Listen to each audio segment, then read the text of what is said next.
Hey, so today's lesson is all about authenticity. It's about 19 minutes long.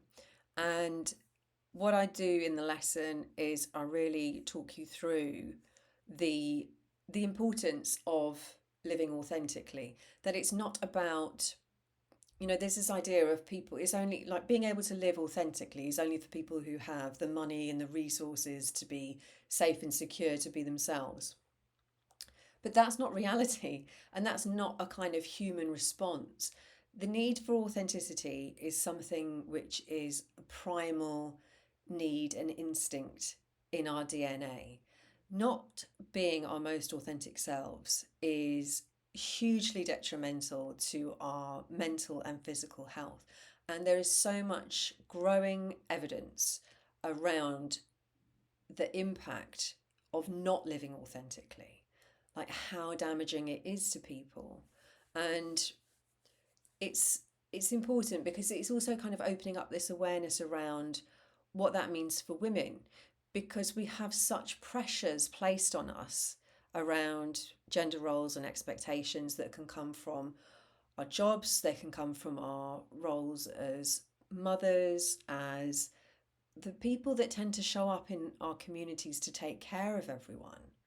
And it's a role that, I feel like that's a role which I enjoy, that I want to. I want to be there for my family, my children, my community. But what is the kind of problem with that in terms of authenticity is that we can get caught up in this ideal of how we need to show up based on gender roles. And it means that it kind of obscures our view of just what we want to be doing, how we want to be spending our time.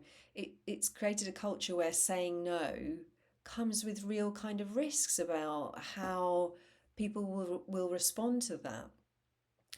And there's also a problem with us as women really getting to grips with how much control we have over our situation, our environment, the behavior of others.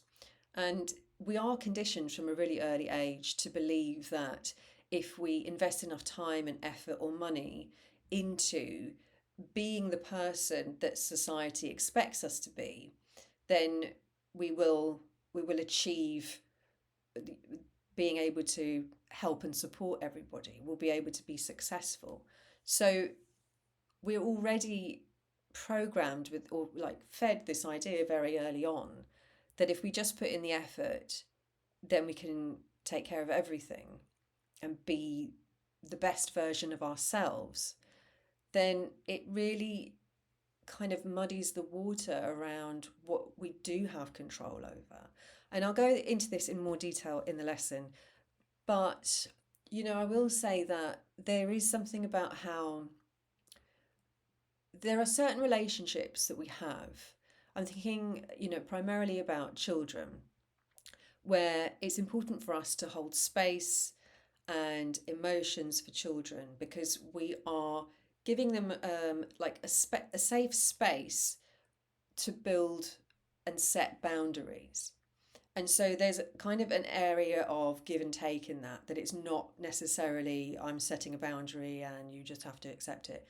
It's it's more about how you model that for children and how you support them to set boundaries. The trouble is we're doing that kind of holding and taking care of, holding space for and holding other people's emotions when they're adults. And we shouldn't have to. We'll be doing that for issues with our parents, our partners, our colleagues, people where there is no reasonable explanation for why we should tolerate that kind of behavior. And it's it's important to recognize that because I think I'm interested to know how other people feel about this too, because I think it's a real issue for us as women that we don't have as much clarity on what we have control over.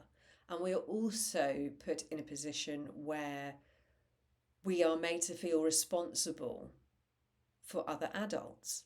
And quite often, this is something that comes up in coaching where, lots of clients are talking about, the guilt around letting people down and, so many people depending on them.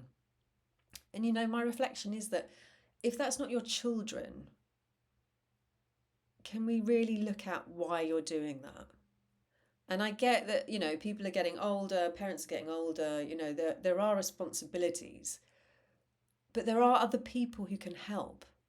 And, literally sometimes it is a case of putting it down so that other people have to pick up the slack. But this is where, if you are being your most authentic self, you will be making decisions that serve you because you're connected to your inner wisdom and you're working from self-compassion.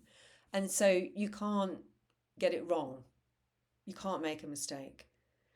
Even if you feel guilty, even if you feel like maybe I need to do more, maybe I need to do this or that, if you really test that out, try having that conversation with a friend, and I'm sure that they would say, you're already doing so much. And that's the space that we need to protect for ourselves. We need to learn to connect with ourselves and notice the signs and the triggers where our boundaries are being crossed or where we don't feel aligned with our values and what's right for us, and just tap into that feeling through self-compassion. If it feels like it's something out of self-compassion rather than, we've got to kind of step into our courage, and it's much easier. You're not adding anything, you're not taking anything away, you're just feeling through it, you're just responding to it in a way that's authentic. So today is a good one, in my opinion. There's a lot to unpack with it, and I'm really interested to hear your thoughts and if there's anything else that you would like to add. And I will see you again tomorrow. Thanks. Bye.